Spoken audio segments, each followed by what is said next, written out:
ကျမတို့တော့စလို့တော့ဆိုလို့ရှိရင်တော့ကျမလူမှုရေးအရညံ့တယ်ရှိန်တယ်ဘာညာပြောနေတာကျမတော့တိတ်တော့မယုံဘူးတန်တရားတော့ဒါတကယ်ရှိန်တာလားတကယ်မရှိဘူးလားဆိုကျန်တဲ့ပတ်သက်ပြီးတော့ဟို break တက်ချက်တော့ဒီ team တစ်ခုတော့စူးစမ်းထားတယ်ပေါ့နော်ကျမအနေနဲ့ပြောရလို့ရှိရင်တော့ director နဲ့ပထမဆုံးစုံတယ်ပထမဆုံးစုံပေမဲ့ तू ကဟိုတရုပ်ဆောင်တွေကိုခိုင်းတတ်တယ်ပြောတတ်တယ်ပြီးတဲ့အခါကျတော့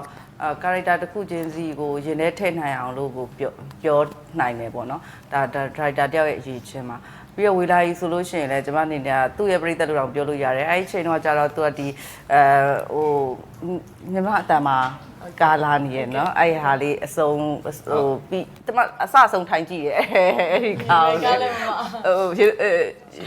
ဒါရေးကျွန်မအစအဆုံးထိုင်ကြည့်ရလေသူရဲ့ဟိုငယ်လေးနဲ့အကြီးဘဝတဲ့ကွဲပြားမှုလေးတွေရှိရဲကျွန်မသိကြိုက်တဲ့အခန်းတွေရှိရဲဒါသူ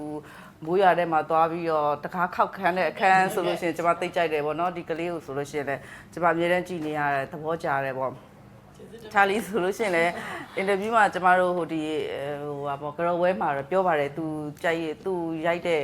ကားလေးကိုကျွန်မကြိုက်တယ်အဲ့ဆိုပြန်ဒီကလေးနဲ့ပထမဆုံးတွေ့ရတဲ့ထို့ကြောင့်ကိုကတော့မှသူတို့ကြည့်လဲပြီးလဲပြီးတော့သူတို့စီကဘာပညာရမလဲလို့ကြည့်ပြရတာပါအဲ့လိုဆိုဇာလီဆိုလဲဟိုပထမစားတွေကသူလာပြီးတော့ပထမအဆုံးတွေ့တယ်ဟိုအိမ်မှာသူအိမ်မက်မက်တဲ့ခန်းကိုစပြီးတော့ရိုက်တာသူနဲ့ပထမဆုံးတွေ့ရပေါ့နော်အဲ့မှာဆိုတော့အမကျွန်တော်သင်ပေးပါနဲ့စပြီးတော့ပြောတာပေါ့နော်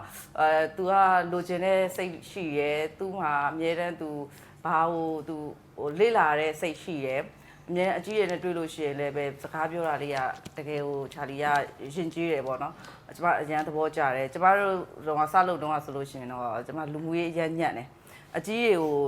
အဲ့လိုမပြောတတ်ဘူးမပြောတာဘာဖြစ်လို့လဲဆိုတော့ရိုင်းတာပေါ်ကိုကြောက်တာကြောက်ပြီးတော့အဲ့လိုမျိုးမပြောရဲမဆိုရဲဖြစ်တယ်အခုကလေးတွေကြတော့လေအဲ့လိုမျိုးသူတို့လိုချင်တာကိုလည်းပြောတယ်သူတို့လိုအပ်တာကိုလည်းပြောတယ်သူတို့ဒါလုပ်မယ်ဆိုတော့လည်းပြောတယ်တိုင်းတိုင်းမြင်ပြောတယ်ပေါ့နော်လူတွေရှိန်မနေဘူးပေါ့နော်အဲ့ဒါလေးတွေကျွန်မသဘောကျတယ်ပြီးတော့ချာလီဆိုလို့ရှိရင်တော့အခုမှစတွေ့ရပါသူနဲ့တော့အများဆုံးတွေ့ရတယ်သူကကိုယ်စေးထိုးတဲ့ဟာဆိုတဲ့အခါကျတော့လေသူ့ကိုအဲ့လောက်ထိလုံနိုင်မယ်မှန်အောင်မသိဘူးပေါ့နော်တကယ်လှုပ်သွားတဲ့အခါကျတော့ပြိသက်ဆဲရလောက်တဲ့အထိကိုသူကအကောင်းဆုံးလှုပ်သွားတယ်ပေါ့နော်မောင်လေးနင်းဆိုလို့ရှိရင်လည်းဒါသူကသာပြောနေတာလေအမောက်အဲ့ခန်းမှာရှိန်တယ်ဘာညာပြောနေတာအခုစကရီပေါ်မှာကြည့်လိုက်တဲ့အခါကျတော့အဲ့ဟာတွေတခုမှမပါနေဘူးလေနော်အမောက်ရှိန်နေရလည်းမပါနေဘူးလေအဲ့ရဲ့ဇက်ကောင်တိုင်းမောက်အသေးကောတာလားအဲ့ဒါဘယ်နဲ့ဆင်းမသိရတယ်ဒီကဘာဖြစ်တယ်ဘာဖြစ်ပြောဟဲ့တော်တာအခုလေဂျင်းထဲမှာလို့မျိုးပြောနေတာပေါ့တော့အမောက်ရှိန်နေဘာညာဆိုတော့ကျမတော့တိတ်တော့မယုံဘူးတန်တရားတော့ဒါတကယ်ရှိန်တာလားတကယ်မရှိဘူးလားဆိုတော့ခဏမှားနေအချိန်နဲ့ပြောနေတာဟိုအဲ့မှာတရုပ်ဆောင်လိုက်တဲ့အခါမှာအဲ့ဒါကြီးမမြင်ရဘူးပေါ့နော်အဲ့တော့ကလေးနဲ့လုပ်တဲ့အခါမှာကျမတကယ်စိတ်ချမ်းသာပါတယ်မထင်မှတ်တဲ့ပျော်ရွှင်မှုတွေလည်းရပါတယ်နော်အဲ့တော့အမှတ်တရဖြစ်ပါတယ်